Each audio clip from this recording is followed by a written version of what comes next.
Usually when we think about silence, we think of it as an absence. Right, like an empty space. Yeah, exactly. Just this empty space waiting to be filled. But I want you to imagine walking into a dark room, like right before dawn. Okay, I'm picturing it. And in the exact center of that room is a silent piano keyboard.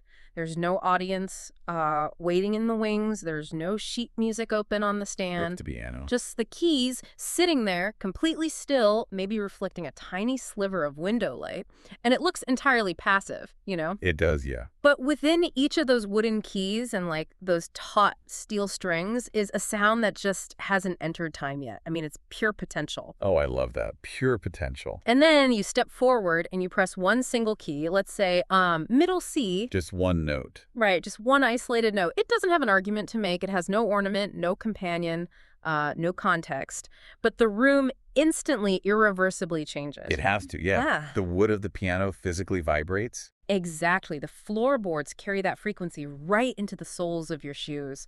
And even the silence that follows, like the decay of that note, it's different. Because the silence after a note is played is, well, it's no longer the same as the naive silence that came before. Yes. It fundamentally alters the physical and architectural reality of the space. And what's fascinating here is that single isolated note is a perfect encapsulation of what we're exploring today. Right. The very moment that note sounds, a relationship is born. The sound wave is interacting with the air, the wood, your ear. And the deeper concept here is that this isn't just a quirk of acoustics. No, not at all. It's the foundational mechanism of how beings answer one another in the world. Okay, let's unpack this right away, because our mission today for this deep dive is to explore a massive, profound synthesis of, well, music theory, philosophical ethics, and... Believe it or not, the history of hidden knowledge. Yeah, Renaissance magic. It's wild. But we are trying to answer a singular, incredibly vital question.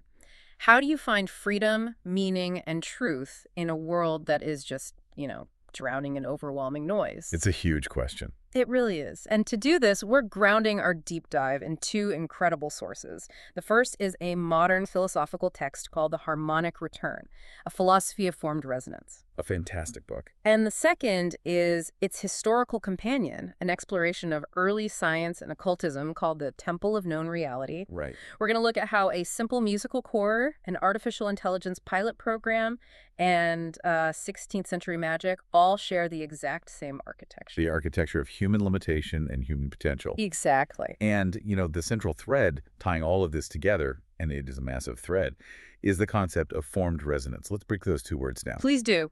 So resonance, at its core, is how beings answer one another through relation.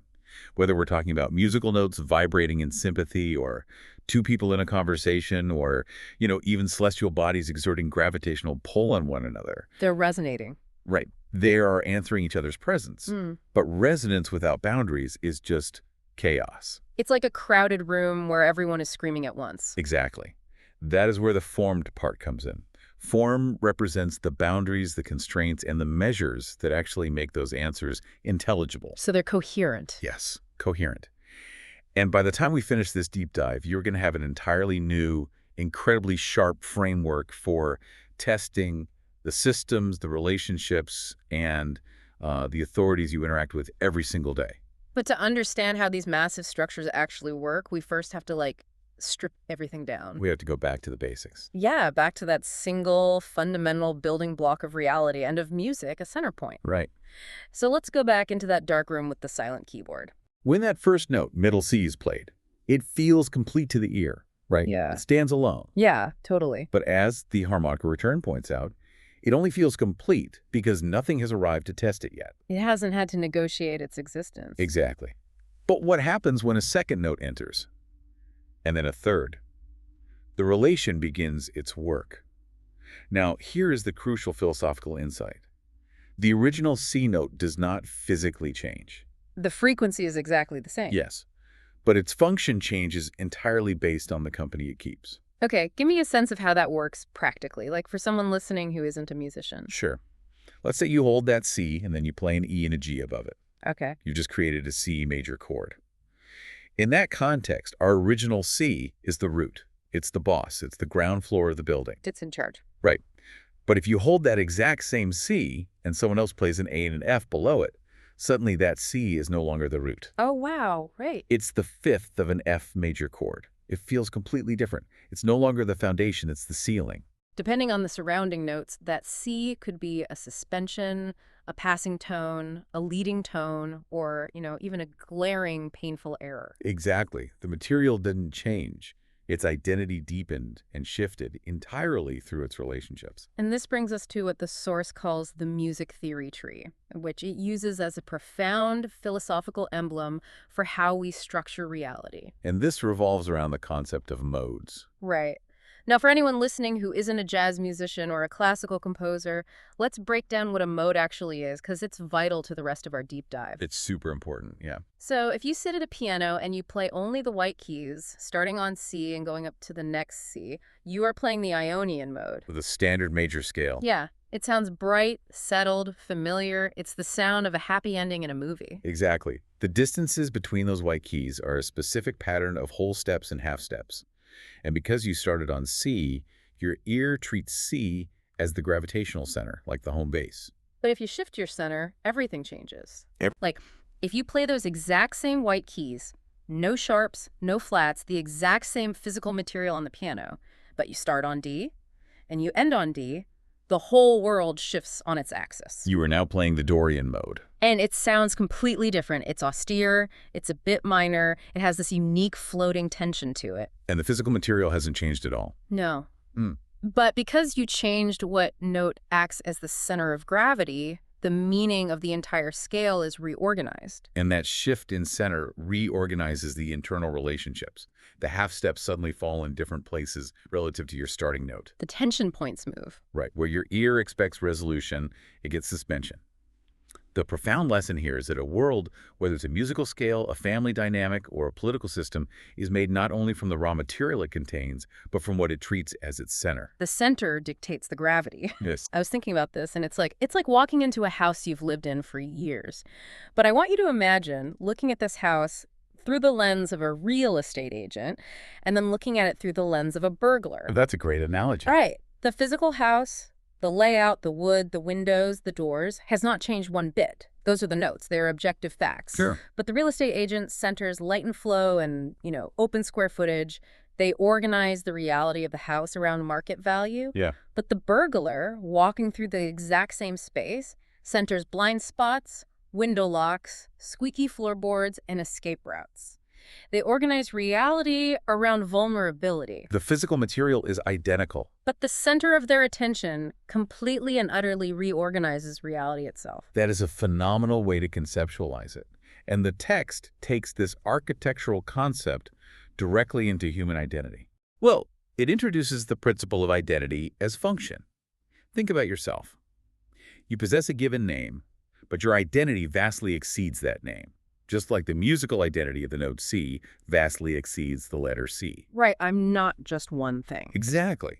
Depending on the room you walk into, you might be a parent, a subordinate worker, a best friend, a bitter rival, or, curious learner. So, wait, I'm not a fragmented person, right? I'm not like 5 different people in a trench coat. No, not at all. These aren't separate beings. They are different functions within one continuous living person. You remain the same organism, but your function changes based on relation. Oh, I see. When you are with your child, you are the root note. When you're with your aging parent, you might be the supporting harmony. That makes a lot of sense. And the text makes a crucial point here about health versus pathology. It warns us about what happens when one of those relational functions tries to consume all the others. Right, like when the center tries to become the whole. Precisely. Let's say a corporate leader begins to experience any criticism of a minor business decision as a total existential denial of their personhood. Yikes. Right. Their function as the boss has swallowed their entire identity. Or think of a dedicated caregiver who literally cannot accept care of themselves even when they are sick, because being the useful one has become their entire reason for existing. So that function has basically mutated into a prison. Yes. The text gives us this brilliant phrasing. Autonomy without relation becomes exemption. You are just floating in space unconnected to anyone. But belonging without autonomy becomes absorption. You lose your edges entirely and disappear into the group. Wow. So you need the boundary to preserve your ability to say no, to have a self, Yeah. but you need the bridge to allow for love, obligation, and community. Yes, and this leads directly to the moral danger of confusing a center with the whole. A mature center, like a strong tonic note in a key, or a genuinely good leader in an organization, gathers the room without swallowing it. They coordinate without silencing. Exactly. A good leader coordinates the talents of their team without silencing their diverse perspectives. The center anchors the music so the other notes can dance. But a counterfeit center, a false authority, treats all difference, all independent movement, as a lethal threat. It collapses the music. It collapses the music completely. It just pounds that one C note over and over and demands everyone else play a C too. Exactly. Think of an overbearing ego, a dictator, or a deeply toxic workplace. The counterfeit center demands constant validation. The court must constantly praise the king. The anxious mind must constantly rehearse its own certainty. Because if it doesn't, If contrary information isn't banished, the whole system feels threatened. But because it banishes it, the whole system grows poorer, stupider, and more fragile. so for the listener who is evaluating their own life, maybe their job, maybe a relationship, how do they diagnose if they are orbiting a mature center or a counterfeit one? The author provides a diagnostic test. It is the ultimate test of any center of gravity. What becomes more alive around it? What becomes more alive around it? I love that. Does this center feed the field, or does it extract from the field? A mature center makes the people around it more capable, more resilient, and more themselves. A counterfeit center feeds upon the field, draining the energy of everyone around it just to maintain its own illusion of total control.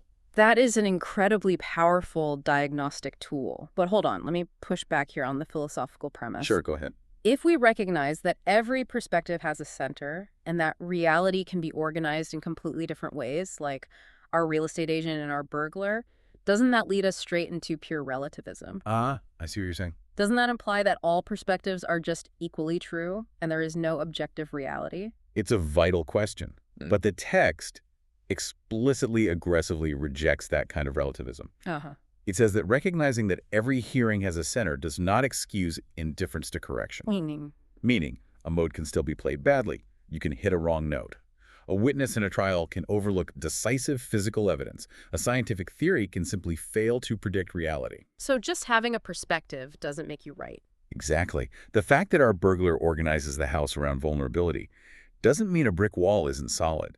If the burglar thinks they can walk through the wall just because their perspective shifted, they're going to get a concussion. Objective reality still pushes back. Exactly. Which brings us to the core concept of the ecology of meaning. This is where the synthesis happens, because the text argues that meaning isn't just an isolated sign pointing to a definition in a dictionary. It's a living, breathing ecology. Right. Truth is a polyphonic chorus, with many independent voices weaving together.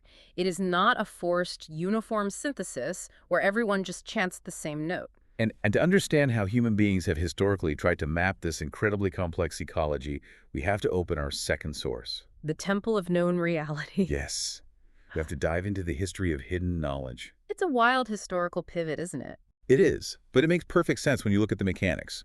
If we look at the history of the occult and early natural philosophy, we have to start with a very basic, undeniable fact that terrified and fascinated our ancestors. Which was? The world clearly exceeds our immediate sensory perception. Early thinkers looked at the natural world and saw things that made absolutely no logical sense based on the science of the time. Right. I mean, they didn't have microscopes. They didn't have particle physics. Yeah, exactly. A tiny, dead-looking acorn is buried, and years later, it is a towering oak tree that can crush a house. Yeah. A piece of lodestone, a magnet, draws heavy iron across seemingly empty space without touching it. A fever burns a human body from the inside out, yet there is no visible flame. To them, these were invisible magical forces. In medieval and early modern natural philosophy, these invisible forces were categorized technically as occult qualities, qualitates occulti. But occult doesn't mean spooky here, right? No, the word occult simply means hidden. It wasn't about spooky ghosts or demons. It was a deeply technical term for a property whose operation was visibly accepted, but whose underlying cause could not be explained by the standard Aristotelian categories of hot, cold, wet, or dry. Magnetism is the absolute classic example. Exactly. You can see it work, but the mechanism is hidden. And this search for the hidden mechanics of reality brings us to a legendary, almost mythic figure in the text, Hermes Trismegistus. Yes. The source explains that this figure was actually a cultural fusion.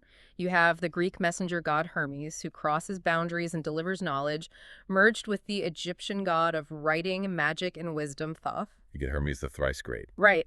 And the texts attributed to this figure, known as the Corpus Hermeticum, fundamentally changed the trajectory of human thought.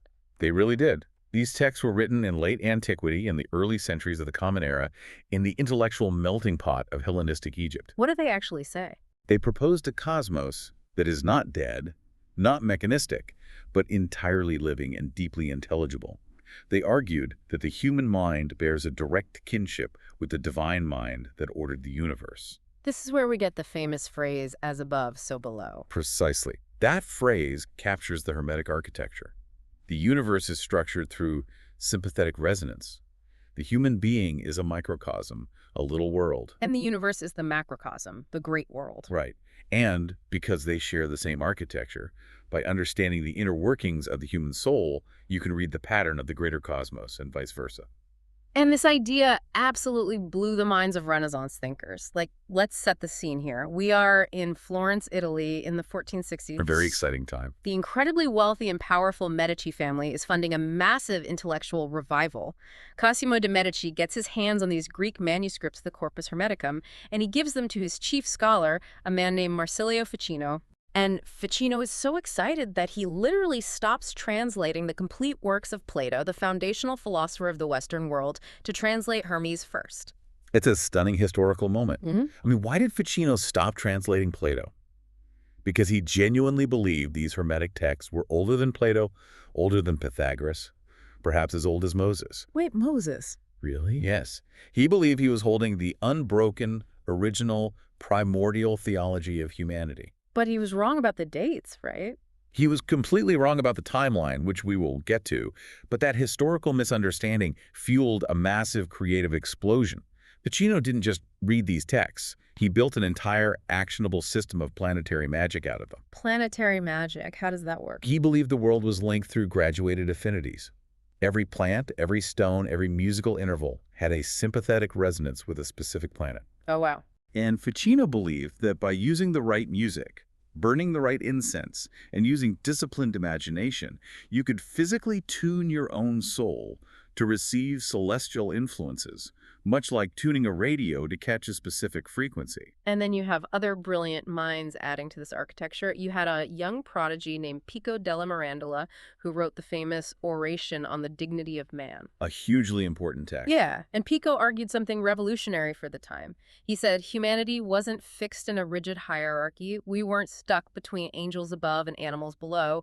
We were given the radical freedom to descend into brutality through our choices, or to ascend into angelic intellect. It was the ultimate declaration of human agency. And then, a few decades later, a German polymath named Heinrich Cornelius Agrippa comes along. Agrippa. Yeah, he maps this entire chaotic system out in a massive encyclopedia called the Three Books of Occult Philosophy.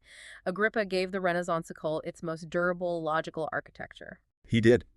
He divided reality into three intersecting worlds. First, the elemental world of raw nature, medicine, and materials. Second, the celestial world of astrology, mathematics, and time. And third, the intellectual world of angels, demons, and the pure mind. And where did the human fit into this? The Magus the practitioner stood at the exact intersection of these three worlds, uniquely capable of drawing natural virtues up from the earth and pulling celestial powers down from the stars. Okay, hold on. I have to interject here because I'm struggling with a major leap we are making. What's the leap? You are comparing this Renaissance planetary magic to the architecture of reality. Like, let's be real. Modern astrophysics, the law of gravity, these are measurable facts. Drawing down Jupiter's energy by burning a specific weed and singing a song is fantasy. How can the source argue that these share the same architecture? It's an essential pushback. And to be clear, the source is not saying that burning sage magically alters the orbit of Jupiter. Okay, good. It introduces a vital discipline called double vision. The truly wise knower must be capable of doing two things simultaneously. They must enter a perspective deeply enough to completely understand its internal logic and power, but they must also step back far enough to test its limits against objective reality. So, applying double vision to the magic. Right. Let's look at the history. In 1614, a scholar named Isaac Casaubon applied a new tool called philology to the Hermetic texts. Philology. Philology is essentially the study of how languages and texts develop over time. It's linguistic forensics. Casaubon analyzed the vocabulary and the philosophical concepts in the Corpus Hermeticum, and he proved definitively that they used Greek terms that did not exist in ancient Egypt. Oh, wow. So they were fakes. Well, he proved they were written in late antiquity, centuries after Christ. In a single stroke, the ancient historical authority of the texts collapsed. But their psychological and symbolic authority didn't collapse. Exactly. Agrippa's claim that a specific plant physically resonates with Jupiter fails modern empirical testing. That the underlying mechanism, the psychological insight that highly disciplined attention, ritualized action, and deep symbolic focus can profoundly alter human perception, lower anxiety, and increase human capacity. That is absolutely measurably real. Yes. Placebo, psychological priming, cognitive reframing, these are modern terms for the magic Ficino was doing. Even Agrippa understood this tension. It's fascinating. Right alongside his massive, definitive encyclopedia of magic, Agrippa wrote another book, a deeply skeptical text called On the Uncertainty and Vanity of the Arts and Sciences. He built this elaborate magical temple and then intentionally left the door open for doubt. I absolutely love that. It's a great example of double vision. And this perfectly transitions us into the scientific revolution. Paul's the popular narrative is that modern science came along, turned on the lights, and banished the occult to the Dark Ages. But that's not actually what happened. It is not what happened at all. Let's look at Isaac Newton, the undisputed father of classical physics. Right. Newton was as much an alchemist and an obsessed theologian as he was a mathematician. He spent years searching for hidden biblical codes and alchemical transformations. Which is wild to think about. And when he published his theory of universal gravitation, his critics, especially the followers of René Descartes, who wanted a purely mechanical universe, they were horrified. To them, gravity looked exactly like an occult quality. Because it was action at a distance. Exactly. A mass pulling another mass across millions of miles of empty space with no physical gears, no pulleys, no mechanical contact. To the mechanical philosophers of the 1700s, gravity sounded exactly like Renaissance magic. So what changed? If gravity sounded like magic, why is it considered the bedrock of science today, while planetary magic isn't? What changed wasn't the presence of invisible forces. What changed was the ecology of warrant. Define that for us. What is an ecology of warrant? Warrant is the justification for a belief. In the Renaissance magical worldview, a claim was often validated by the intense, private conviction of the practitioner or by appealing to ancient, secret authority. Modern science changed the ecology, the environment in which a claim could survive. It demanded public demonstration. It demanded mathematical formulation that others could check. It demanded reproducible measurement. So it's about how you prove it. Exactly. The invisible force of gravity was accepted because its behavior could be mathematically predicted and publicly verified by strangers who didn't necessarily share Newton's religious beliefs. The mechanism of how we validated truth evolved. So these historical figures, from Ficino trying to capture starlight in a song to Newton calculating the orbit of the moon, were all engaged in the same fundamental human project. They were trying to build systems of order to contain and understand the infinite. Exactly. But structure and limitation aren't just for Renaissance mages or astrophysicists. The source argues that limitation is the fundamental physics of freedom itself. Right. Which brings us to the constitution of sound and how we build constraints in our own lives. The text makes a beautiful transition here, moving from the cosmos back down to the physical world of sound.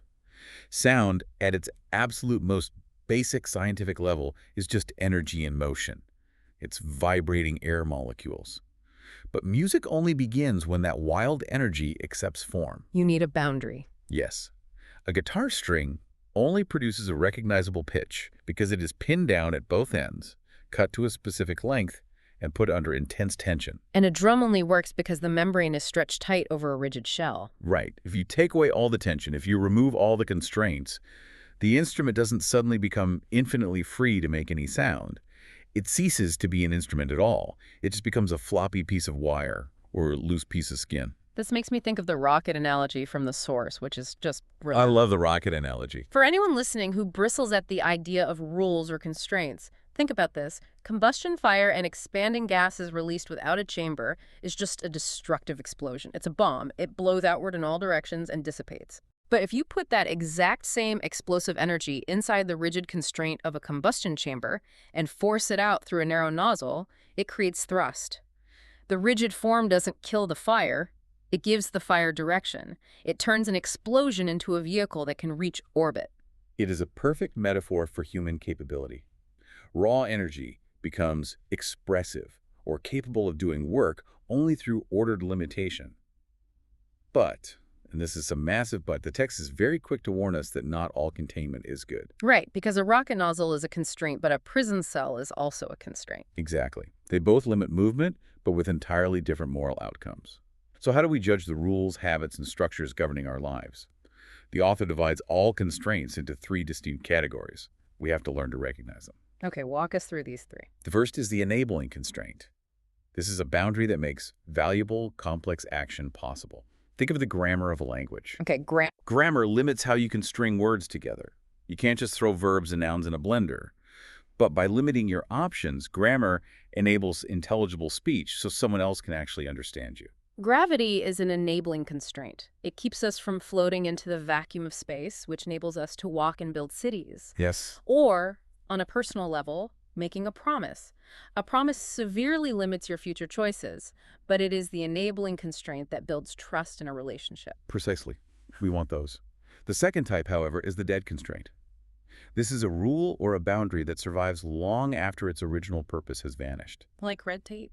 In an institution, this is the bureaucratic form that everyone has to fill out, but no one has actually read in 20 years. It just slows everything down. Or what about in a family? In a family, a dead constraint might be a generational silence. Imagine a family whose grandfather went through the Great Depression and lost everything. The family develops a strict, unspoken rule.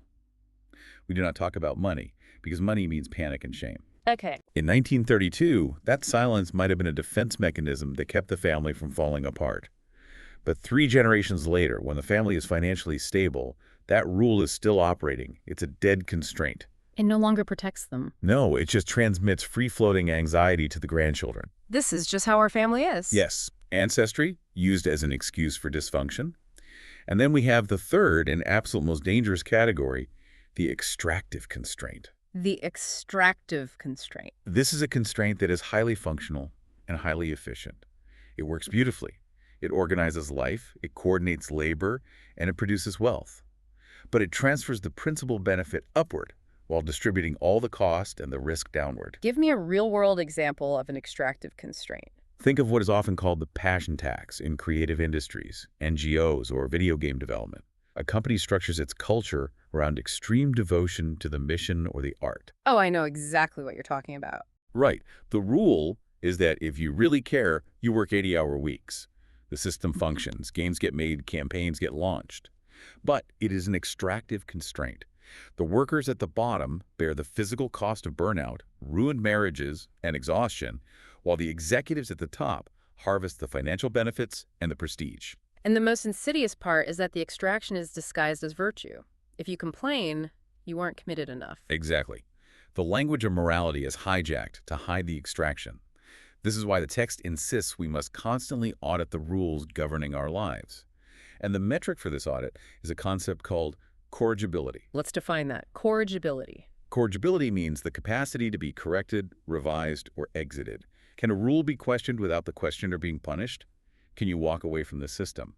The text argues that even an enabling constraint, even a good rule, becomes toxic the moment exit is punished. So freedom isn't the absence of rules. Freedom is a range of valuable action made possible by just constraints. Constraints that can be audited. Yes.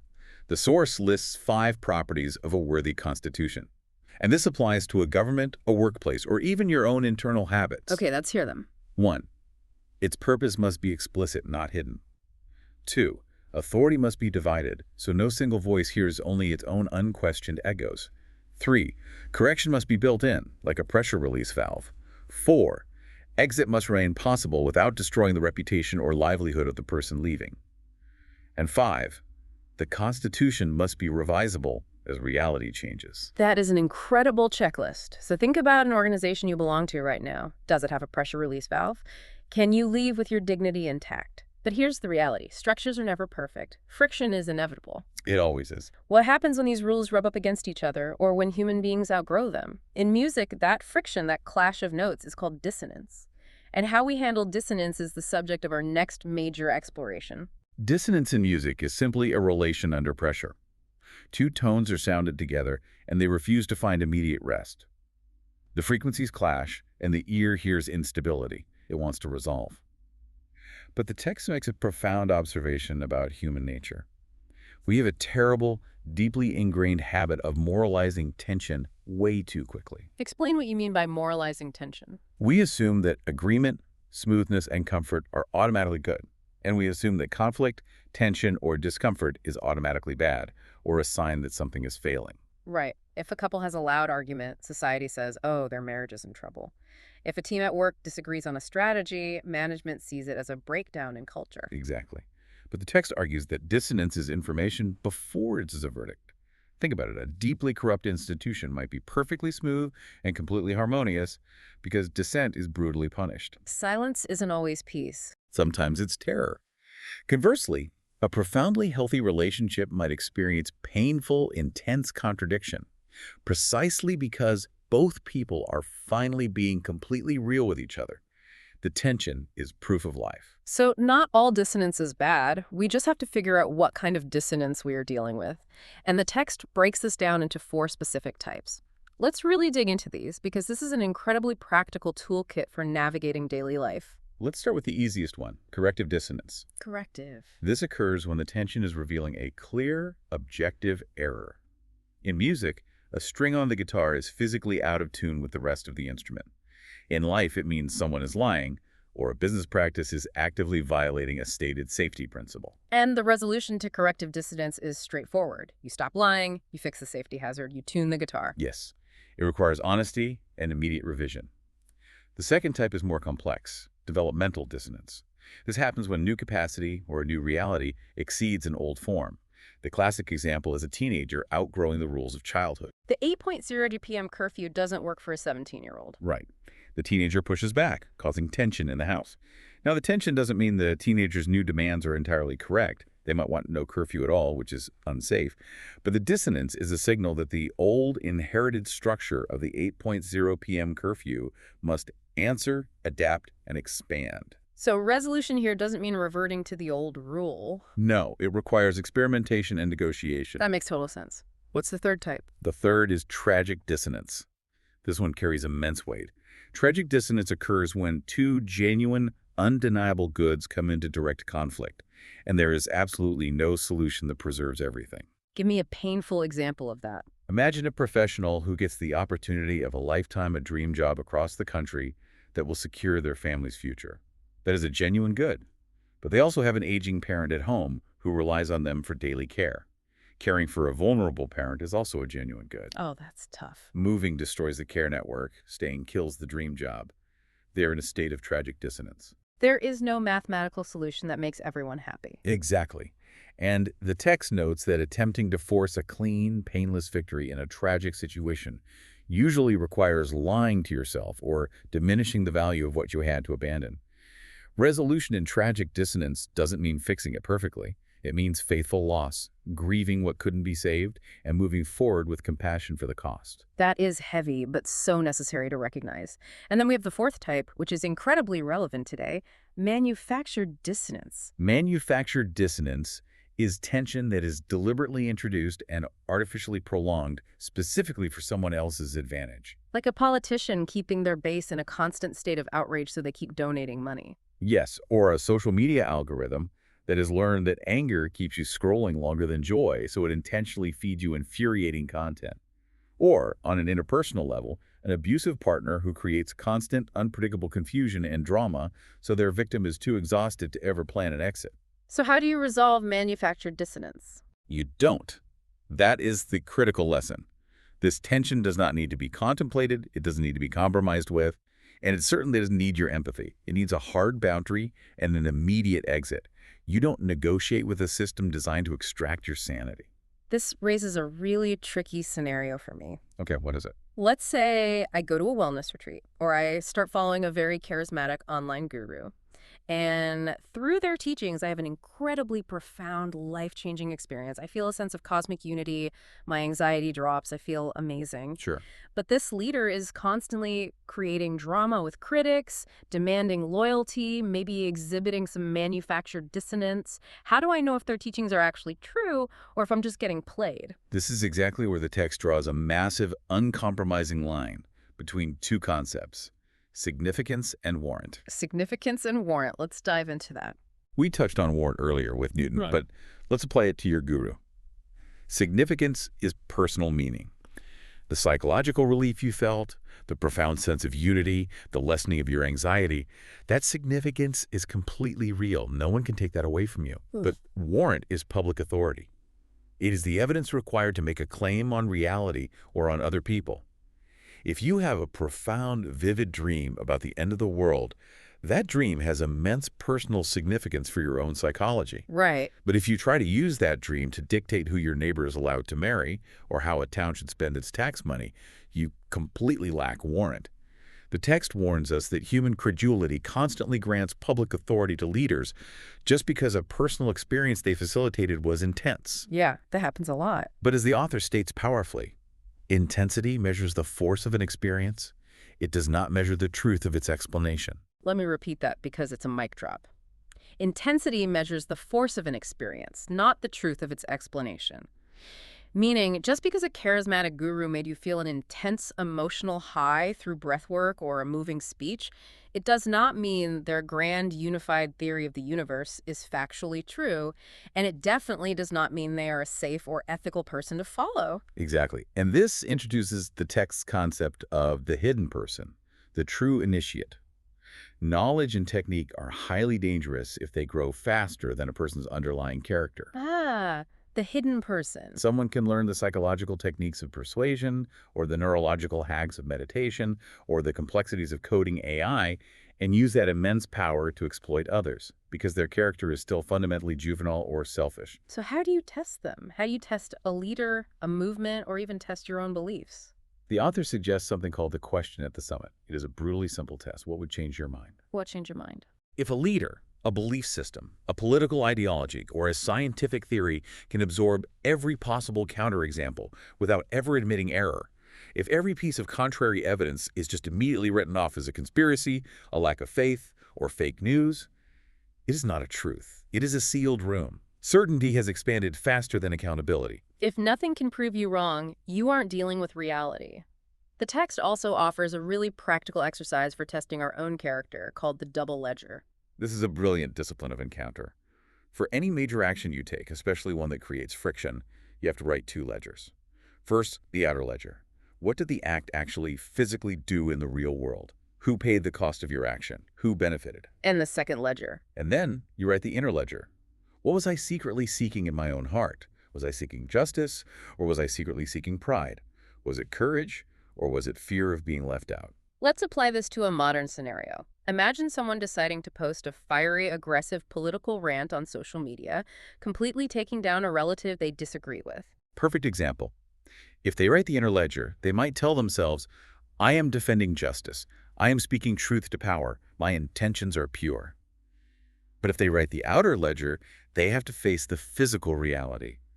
I alienated my uncle, I increased the noise on a corporate platform, I changed 0 minds, and I ruined Thanksgiving. The danger is using one ledger to ignore the other. Exactly. You cannot use your hidden inner good intentions to excuse the outer harm you caused. And conversely, you cannot use outer success wealth, clicks, likes to ignore the inner rot of your own character. It's a constant, demanding discipline. And this demand for discipline leads us directly into how we actually practice living this out daily. How do we train the hidden person? The text returns us to the piano keyboard, using the 7 musical modes as a 7-day ethical cycle of attention to train the human character. This is where the philosophy becomes incredibly practical. These 7 modes aren't personality types like a horoscope. They're universal ethical tasks that every human being has to face. Let's walk through them, starting where we began. Ionian. Ionian is the standard major scale. C to C on the white keys. It sounds settled, bright, foundational. In the ethical cycle, Ionian represents the gift of gratitude. It is the discipline of recognizing the ground beneath us, the infrastructure, the love, the history that supports us, which we did not create. But every mode has a shadow side, a danger. The danger of Ionian is complacency. Complacency. If you are deeply comfortable, if you benefit immensely from the current system, you might mistake your own personal comfort for universal harmony. You start viewing anyone else's genuine cry for justice as just needless noise ruining your nice song. The system works for me. Why are you complaining? Precisely. To avoid complacency, we must move to the second mode, Dorian. This mode has a minor third, bringing in shadow, but a natural raised sixth, which gives it a unique, ascending lift. It has gravity, but it doesn't sink. The ethical gift of Dorian is courage under measure. It represents hope without denial. It does not deny the darkness of the minor third. It looks tragedy in the face, but it refuses to make darkness the final absolute word. The danger of Dorian, however, is hardness. This is when endurance mutates into an entire identity. Like the hustle culture bro who thinks suffering is a virtue in itself. Yes, they despise vulnerability in themselves, and they begin to force others to suffer unnecessarily, just to prove their worth. They create a culture of cruelty disguised as resilience. To break out of that hardness, we encounter Phrygian. This is the mode of the threshold. Musically, the very first interval is a half step right above the tonic note. The friction starts immediately. It is the gate. Now, to show what this looks like in the real world, let's look at the reversible pilot case study mentioned in the text. This is Phrygian wisdom in action, and it involves AI. Let's dive deep into that case.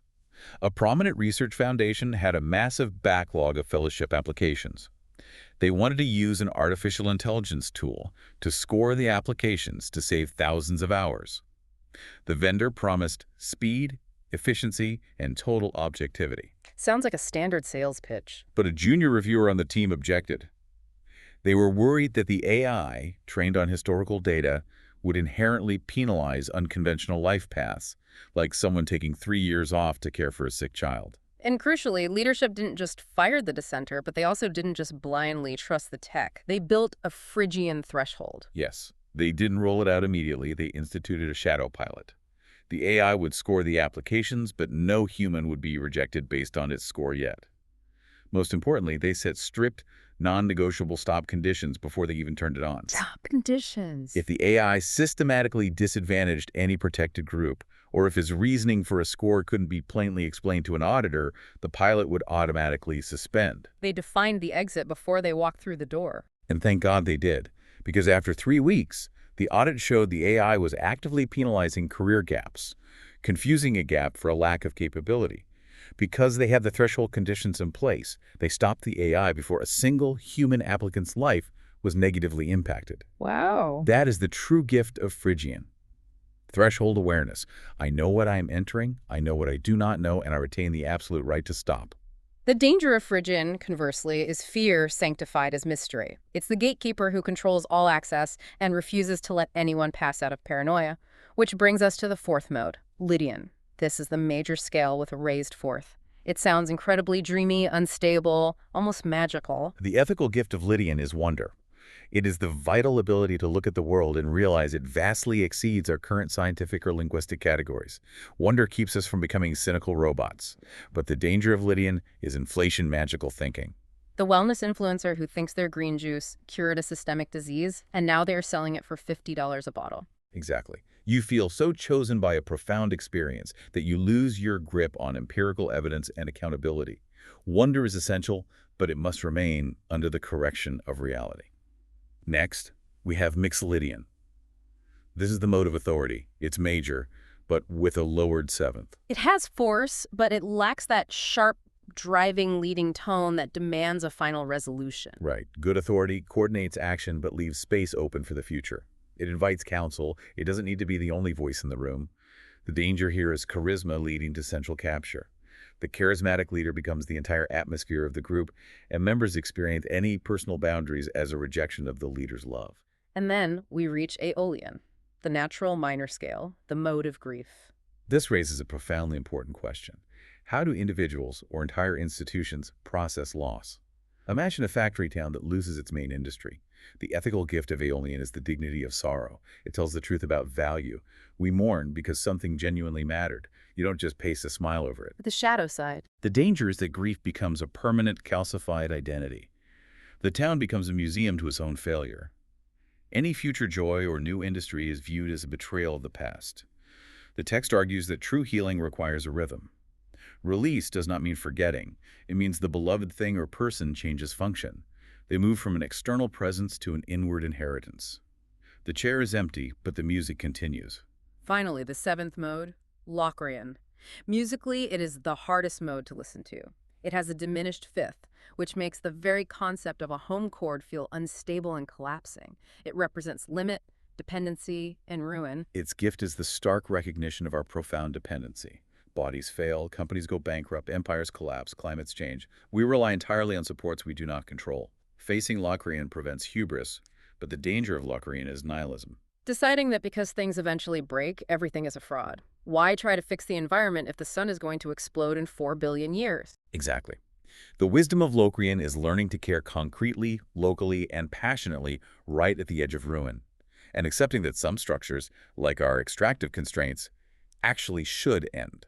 So once we have passed through this entire cycle, gratitude, courage, thresholds, wonder, authority, grief, and limits, how do we relate to others in the world? We are no longer a single C note. We are interacting with an entire orchestra. This brings us to our final exploration: counterpoint, love, authority, and the law of return. The text makes a radical claim here. It argues that love is counterpoint, not fusion. I want to spend time on this concept because it pushes back against so much of our culture. So many romance movies, pop songs, and even spiritual teachings sell us this idea of total fusion. You complete me. We're one, two halves of one soul. We think the ultimate goal of love is to merge into a single, undifferentiated entity. But this text is saying that if you completely fuse, the music literally stops. It's a profound, necessary shift in perspective. Total fusion is not love. It is enmeshment. It is codependency. In music, counterpoint is the relationship between voices that are harmonically interdependent, yet completely independent in rhythm and contour. Two distinct voices. True counterpoint requires two distinct, solid centers. Two melodies that support, resist, contrast, and interweave with each other. If one melody completely absorbs the other, so they're just singing the exact same notes at the exact same time, it's no longer counterpoint. It's domination disguised as unity. So love actually requires boundaries. You need the independence of two sovereign voices to make harmony. Yes, the text says beautifully. Desire says intensity creates a claim. Love recognizes intensity creates a responsibility. Love requires consent, truthful speech, adaptive boundaries, and reciprocity. And most importantly, returning to our constraints, it requires the right of exit. The right to leave. If you cannot leave a relationship, a job, or a church, it isn't love, it's captivity. And this applies heavily to spiritual and institutional love as well. The author notes that any transcendent spiritual ascent, any deep meditation, any religious fervor that licenses contempt for the real, ordinary, living people around you is an idol, which leads directly to how the text views authority. It calls legitimate authority conducted listening. Think of a symphony conductor. A conductor does not create the lung capacity of the oboe player, and they don't create the calluses on the violinist's fingers. They gather the existing capacity in the room and focus it. The text lists 5 specific failures of authority, and they are devastatingly accurate for modern institutions. Let's break these 5 down because everyone listening will recognize them. First is central capture, where the leader's personal survival or ego becomes the actual mission of the organization. Second is epistemic closure. This is the dictator's trap. The leader filters out all bad news, surrounds themselves with yes men, and the organization goes blind to reality. Third is moral outsourcing. What does that look like? This is a modern plague. It's when a CEO or a politician blames the algorithm or market forces or the bureaucracy for the harm their decisions caused, avoiding all personal accountability, while simultaneously taking personal credit and massive bonuses for any success. Taking the credit, outsourcing the blame. Fourth is symbolic inflation, where the leader is the brand and their lifestyle becomes more important than the product or the mission. And fifth is unrecorded discretion. Unrecorded discretion is when the written rules apply to the workers, but private favors, backroom deals, and unspoken exceptions govern the elite. A healthy authority actively fights these 5 failures. It divides its power, it actively rewards correction, and it prepares for succession. A leader who cannot imagine a successor has made their office a mirror, not a window. And when authority inevitably fails, when harm is done, how do we move forward? The text emphasizes repair, and crucially, it says apologies are not enough. An apology is often just a request for the victim to relieve the perpetrator's guilt. True repair requires 6 difficult movements. 1. truthful naming of the harm without minimizing it. 2. Acknowledging the actual consequence it had on the victim. 3. The immediate cessation of the harmful action. What's in the fourth? 4. Restitution, restoring what was lost. 5. Structural change to ensure it doesn't happen again. And 6. The patient acceptance of consequence. You cannot demand immediate forgiveness just because you finally apologized. That is the hard work of living in reality, and this all culminates in the final grand principle of the book, the law of return. Throughout human history, whether through Renaissance magic, scientific discovery, religious devotion, or climbing the corporate ladder, humans have sought the summit. Right. We want to ascend to the top. But the law of return states that the highest ascent is ultimately judged by what comes back down the mountain. The final test of any philosophy, any spiritual awakening, or frankly, this deep dive we're doing right now, is incredibly modest. It asks a single question. Does the path make another person more real to you? If you reach the absolute pinnacle of cosmic enlightenment, or if you become a billionaire visionary but you refuse to wash the dishes, or you treat your employees like disposable machines, or you ignore the traveler at your door, you climbed a circle. You just gathered elaborate maps while intentionally avoiding the road to your neighbor. You climbed in a circle. That is so striking and so humbling, and it brings us perfectly back to where we started. Yes, we started in that dark room with a single note, C. We traveled through the modes, we faced courage in Dorian, thresholds in Phrygian, wonder in Lydian, grief in Aeolian, limit in Locrian. And when the musician finally returns to play that C note again, the pitch is physically the same. The frequency hasn't changed, but the ear of the listener has changed entirely. It now contains the memory, the scars, and the wisdom of all its departures. This is the harmonic return. The author leaves us with one final, lingering image. It's an homage to the early 20th century composer Alexander Scriabin. It's called the mystic chord.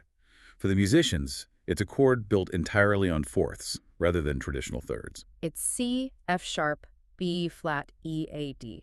And the reason this chord is so philosophically important is that it lacks the traditional gravitational pull to resolve to a neat, tidy ending. It is a sound of plurality held open. It is a fullness that refuses to collapse into a single, easy answer.